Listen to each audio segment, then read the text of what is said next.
Amelia's parents had left for a week-long business trip, leaving her alone in their old, creaky house. She didn't mind being alone. After all, she was 17 and used to taking care of herself. But there was something about the house that always gave her the creeps. One night, as she settled into bed, she heard a faint scratching sound coming from above. At first, she dismissed it as just the house settling, but it grew louder and more persistent. Curiosity tinged with unease got the better of her, and she decided to investigate. Armed with a flashlight, she climbed the dusty stairs to the attic. The scratching seemed to be coming from behind an old trunk tucked away in the corner. With trembling hands, she pushed it aside and found a small, hidden door. Her heart pounded as she hesitated, but her curiosity won out, and she opened the door, revealing a narrow passageway leading deeper into the darkness. The scratching grew louder with each step she took, echoing off the walls and sending chills down her spine. Suddenly, the flashlight flickered and died, plunging her into pitch-black darkness. Panic surged through her as she fumbled for her phone, her fingers trembling as she tried to illuminate the passage. But before she could, she felt something brush against her leg. Frozen in fear, she listened as the scratching grew closer and closer until it was right beside her. Then, in the dim light of her phone, she saw it. A shadowy figure, hunched and twisted, its eyes glowing with an unnatural light. With a scream, she turned and ran, the thing hot on her heels. She burst out of the attic and slammed the door shut behind her, panting and trembling as she leaned against it, trying to catch her breath. From that day on, she avoided the attic at all costs, but she couldn't shake the feeling of being watched, of something lurking just out of sight. And every night, she could hear the scratching, a constant reminder that she was never truly alone in that house. As days turned into weeks, the scratching grew louder and more persistent, keeping her awake at night and wearing away at her sanity. She tried to tell herself it was just her imagination, but deep down, she knew there was something sinister lurking in the shadows of her home. She tried to focus on school and spending time with friends, but the shadow in the attic was always on her mind, a dark cloud hanging over her every moment. She even considered telling her parents, but she was afraid they would think she was crazy. Then, one night, as she lay in bed, she heard a voice calling her name, soft and insistent. At first, she thought she was dreaming, but the voice grew louder and more urgent, echoing through the house. Trembling, she followed the sound, her heart pounding in her chest. It led her back to the attic, where the hidden door stood open, inviting her inside. With a sinking feeling in the pit of her stomach, she stepped through, the darkness swallowing her whole. She found herself in a maze of corridors, twisting and turning in on themselves, leading her deeper into the heart of the house. The scratching grew louder with each step she took, until it was almost deafening, drowning out the sound of her own footsteps. And then, just as suddenly as it had begun, the scratching stopped, replaced by an eerie silence that seemed to press in on her from all sides. She looked around, her heart pounding in her chest, but she was alone in the darkness. Or so she thought. As she turned to leave, she felt something brush against her leg, cold and clammy, like the touch of a long dead hand. She screamed and stumbled backward, tripping over something lying on the ground. When she looked down, she saw it, a tangle of limbs and twisted flesh, writhing and squirming in the darkness. With a cry of horror, she scrambled to her feet and ran, the thing hot on her heels. She didn't stop until she reached the safety of her own room, where she collapsed on the bed, shaking and sobbing uncontrollably. From that day on, she never set foot in the attic again, but she could still hear the scratching, a constant reminder of the horrors that lurked just out of sight. And every night, as she lay in bed, she could feel its eyes on her, watching and waiting for the moment when it would strike again.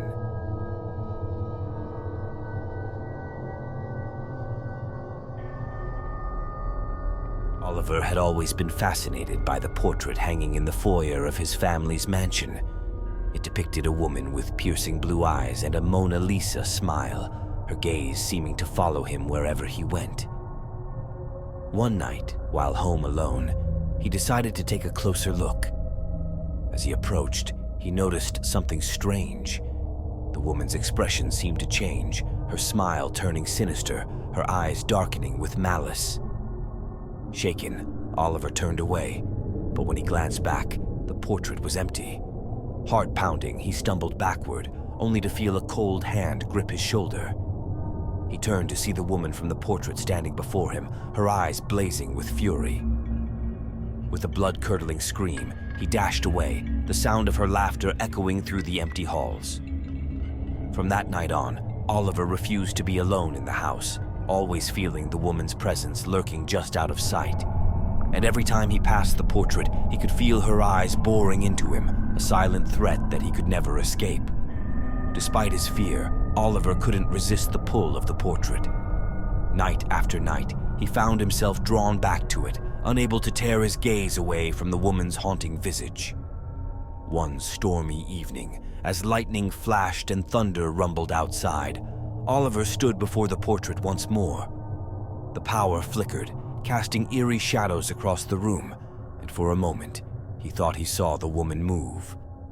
Heart pounding, he reached out to touch the portrait, his fingers trembling as they brushed against the cold canvas. And then, in an instant, he was falling, tumbling through darkness, until he landed with a jolt on the cold, hard ground. He looked around, disoriented, and realized he was no longer in the mansion. Instead, he found himself in a strange, otherworldly realm, where the rules of reality seemed to bend and warp at every turn. Shadows danced on the walls, whispering secrets too terrible to comprehend, and the air was thick with the stench of decay. Panic surged through Oliver as he realized he was trapped in a nightmare from which he could never escape. He tried to scream, but no sound escaped his lips, swallowed up by the darkness that surrounded him.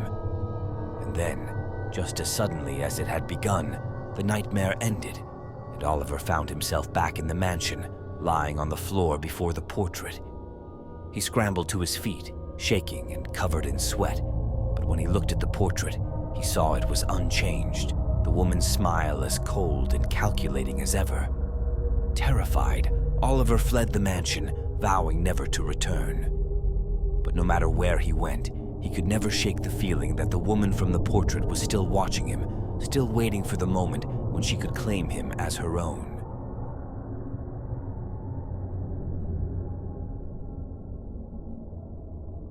Sophie's parents had left her alone for the weekend, trusting her to take care of the house while they attended a family reunion. But as night fell, strange things began to happen. It started with faint whispers echoing from the basement, voices speaking in hushed tones that sent shivers down her spine. At first, she tried to ignore them, chalking it up to her imagination running wild in the quiet house. But the whispers persisted, growing louder and more insistent with each passing hour. Unable to resist any longer, Sophie ventured into the basement, the soft glow of her flashlight illuminating the dusty space.